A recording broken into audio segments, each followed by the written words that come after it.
Hey Puffaloop, welcome to a very different video, very boring video. We're just going to be staring at this one browser screen because this is probably the most divisive developer update DBD will ever release in the history of the game.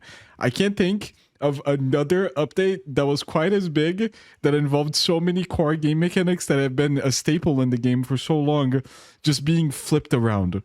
So this is really interesting.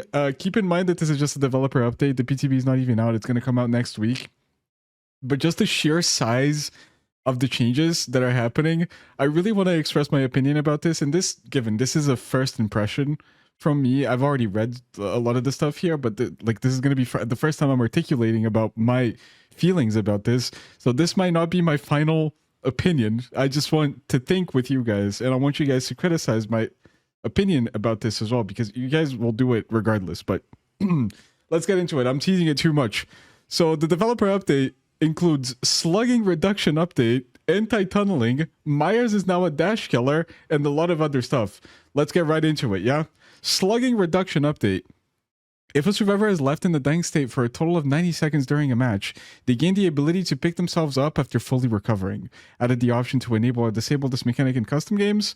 Perks that enable you to recover from the dying state will be unaffected, basically. Gradually increases the crawling speed for survivors who are left in the dying state. Added the ability for survivors to recover while crawling, and now you recover without having to press anything. And they updated a lot of perks. This is the death of slugging. It still takes 90 seconds for the server to pick himself up, but just the fact that you can recover while moving is already gigantic. Like, even if they scrap the idea of getting the survivors to pick themselves up after 90 seconds, this is still enough to kill slugging, in my opinion. The thing about slugging is that, regardless of how you feel about it, it's an outdated mechanic, an outdated, unintended way of winning games is killer. That's just the way it is. So the reason it felt outdated is because you couldn't recover and move at the same time, which felt stupid because you just had to sit there on the floor to pick yourself up to 95% so that another survivor could come pick you up. And if you wanted to reposition, you couldn't reposition without recovering yourself, which made a lot of situations just a win-win for the killer, because he could always go back to where he slugged you, when it would effectively work as hooking the survivor without wasting the time of hooking. And the time it takes to hook a survivor is built-in slowdown by the core game design to make survivor have time to do things when the survivors die. Now, there's an argument to be made to where the game evolved so much and people improved so much at the game that downtime of hooking survivors can be extremely detrimental for the killer, and that's why people were slugging. And I think that's something else that has to be addressed. But it's the truth for 80% of games that are played, because people are both not good enough at the game or are also not coordinated as a team, to where the time it takes for the killer to pick a survivor up and hook them is necessary for the survivors to even have a chance. I don't like this, though. I will say, if they completely scrap the ability to pick yourself up from the floor after 90 seconds, I will be completely fine with this. I think just being able to recover and move at the same time is more than enough to make slugging pretty much ineffective. They could even make crawling faster, because the killer shouldn't be punished for the survivor's mistake. Like, if two survivors are close together, the killer slugs one of them and then chases after the other survivor, the killer should not be punished for that. But at the same time, there has to be a way to circumvent obsessive slugging, right? Because that's just boring to face. But I don't think being able to pick yourself up is it. It adds too many problems in the game, like dying under pallets. If there's a killer that can't really end another chase fast enough, the survivor is just gonna pick himself up at no danger because the killer can't pick up. Otherwise, they're gonna get pallet saved. This is a huge problem. I don't think this is gonna come into the game. They tried something like this before. It didn't really work out, and I'm pretty sure people are gonna be very vocal about this. I'm sure people are gonna be very vocal about everything in this update, but this is one of them. I think just keeping the ability to recover yourself on the floor while crawling is good enough. No need to pick yourself up. The tunneling reduction update. This is the one I feel strongest about. I have kind of a weird take on tunneling. I play mostly Survivor nowadays. If you guys have watched me, you know my history. I keep bouncing between the roles. It happens a lot. Nowadays, I play mostly Survivor and Survivor solo queue. So whenever a teammate of mine gets tunneled, especially if I'm doing open lobbies and there's someone with like 200 ms getting targeted because they have 200 ms, it feels horrible. It feels like the match is just not playable unless you've ever gets tunneled on your team. But at the same time, I love being tunneled myself. It's the funnest part about the game. I have 3,000 hours in the game. I only play the game for chase. So when I'm being tunneled, I'm happy. And if they make that completely null, then I'm just not going to have as much fun with the game. But this is the first time they're taking a step towards changing tunneling without just adding band-aid fixes like perks and changing some perk numbers. They're actually adding a whole mechanic to prevent tunneling. Given this is going to be blown out of proportion, I've already read this, and I think people just reading the tunneling reduction update are already going to freak out. This is not that big of a deal. Tunneling is still very much possible, but there's a huge downside to doing it, which let's read, I guess. When a survivor is hooked, their hook status is hidden from the killer. When they're unhooked, there is no notification and their hook status isn't revealed immediately.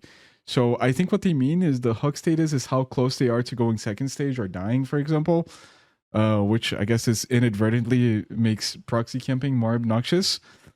Which, if that's what I understand, because killers are not able to see how many hook stages the survivors have. They've never been able to see that. So I don't know what they mean by this. It's also disabled when all generators are completed. So I guess you can then see when a survivor is close to dying. I don't know what they mean by this. I'm sure someone is going to tell me what it means. Unhooked survivors gain the following effects for a limited time: haste, endurance. That's normal. That has always been in the game. And elusive. Status effects. This is a new status effect. Let's actually read it.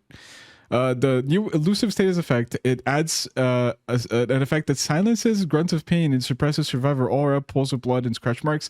This is basically off the record base kit without the extra endurance. So you're just impossible to track when you just get unhooked. I don't know how long this lasts. I guess we're going to have to wait for the PTB. This is basically it when it comes to added mechanics to anti-tunneling. Well, the anti-tunneling, that's it, but then there's another mechanic that comes into play if a survivor dies before a certain amount of generators or before a certain amount of hooks. So I think this is okay. Honestly, I don't want to see this in the game. Trust me.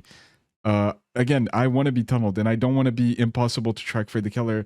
I don't want tunneling to be a less effective strategy just because I enjoy it, but I also see the value in tunneling being harder because other people don't want to be chased as much as I do, and it becomes a very cheesy, simple way to win the game for the killer. But there's also another argument to be made to where there are certain killers in the game and certain matches that you play where if you don't tunnel, you will lose. It's as simple as that. It's actually a skill expression part of playing killer, understanding when you have to get someone out of the game. Just like tunneling off the bat is almost never the play unless you're playing an S tier killer against mediocre survivors. This is taking away skill expression from the game, but it's also necessary at the same time, it feels like, because solo queue is borderline unplayable. The weakest killer in the game can win matches against solo queue consistently, and it's just the way it is. You can't really make people better at the game, so you have to keep adding these things that make the game more playable for bad players. And I don't like that. I honestly don't like that. Immunity to killer instinct, that's also something else. Basically, you're impossible to track, and it all goes away if you can perform a conspicuous action. Yeah, and then you don't get the extra mechanics when all generators are completed, which just makes sense. They added a new unique effect to the killer hook state UI that indicates the last survivor they hooked.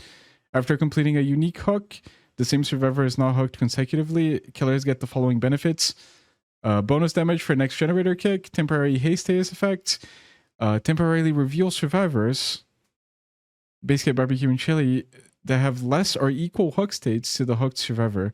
These effects are slightly lessened for the Blight, the Dark Lord, the Ghoul, the Hillbilly, and the Nurse. These effects are disabled once all generators are completed. This is the first time they actually address stronger killers doing things better than weaker killers.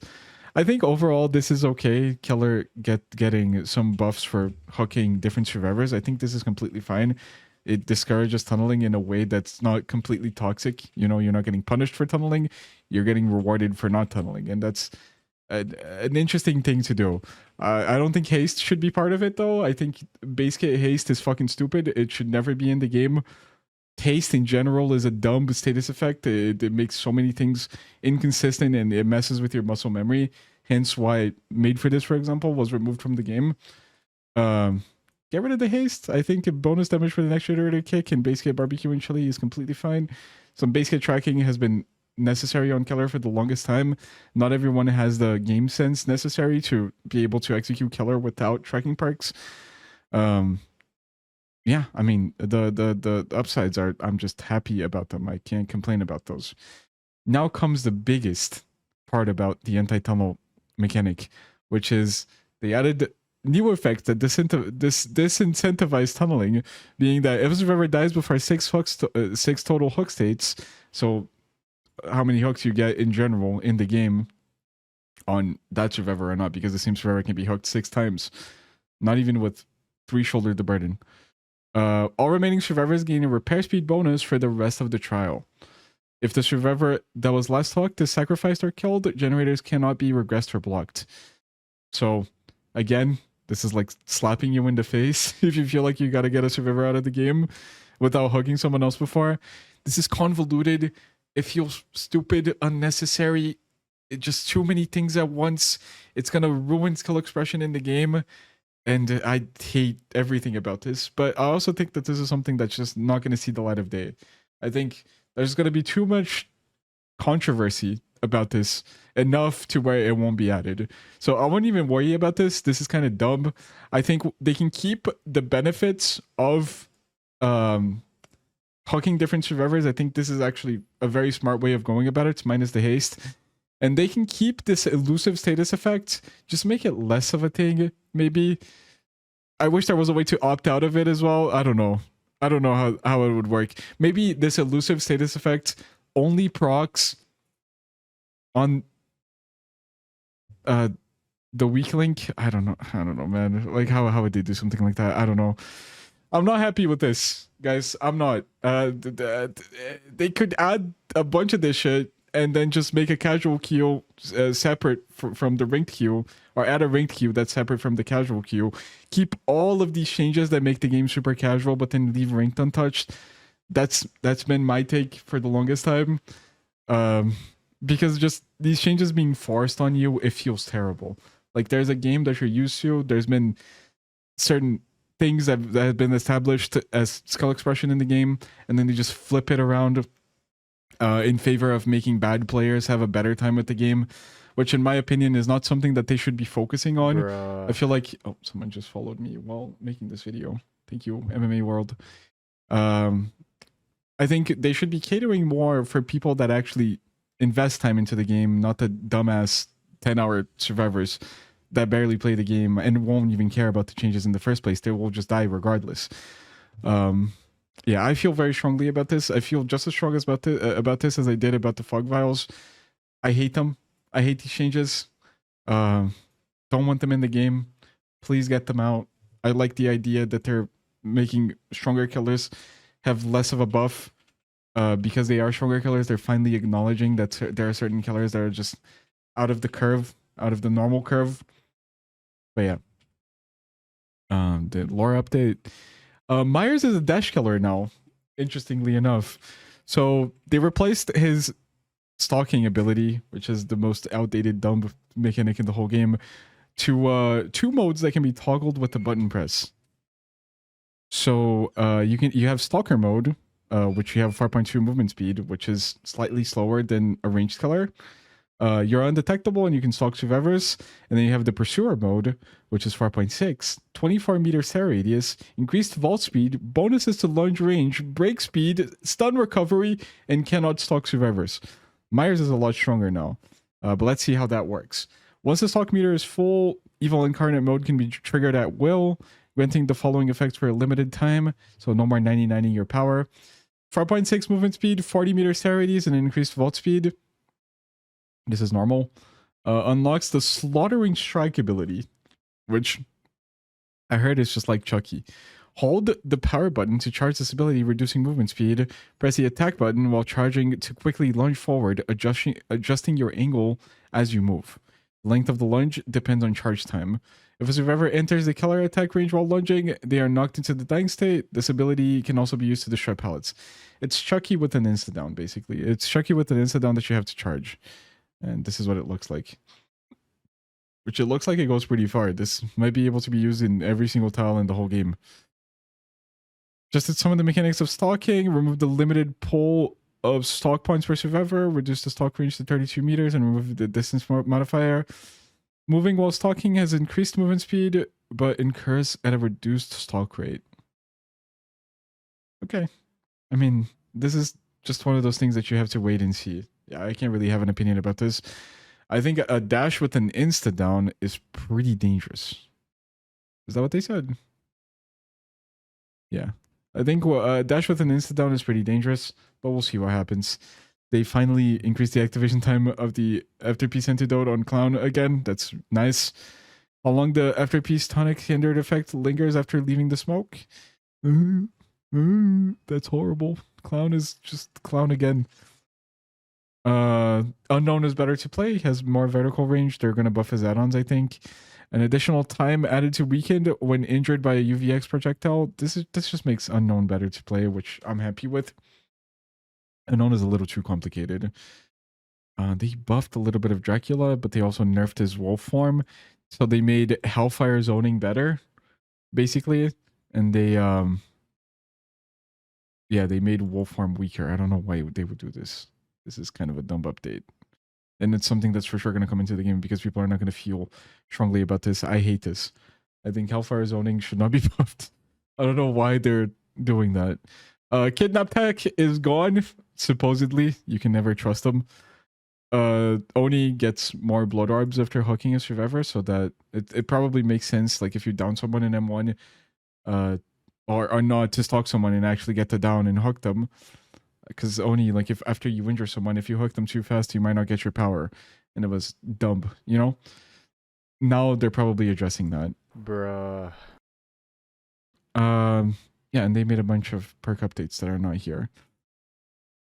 This is scary. Scary changes, guys. I don't know if I like them. Even from a Survivor POV, I think this is just going to make Survivor less interesting. From the killer POV, it just feels like the weaker killers are just going to be entirely unplayable. This is a very abusable mechanic on the slugging reduction update. There's a lot to hate about this update. We have to wait and see, though. I feel like most of this is bad. I wouldn't like to see much of this come into the game. Can people please stop following me? Can I mute the alerts? I wouldn't like to see almost any of this come into the game. If some of these things come into the game, it's fine. But yeah. That's just my opinion. Thank you guys for watching.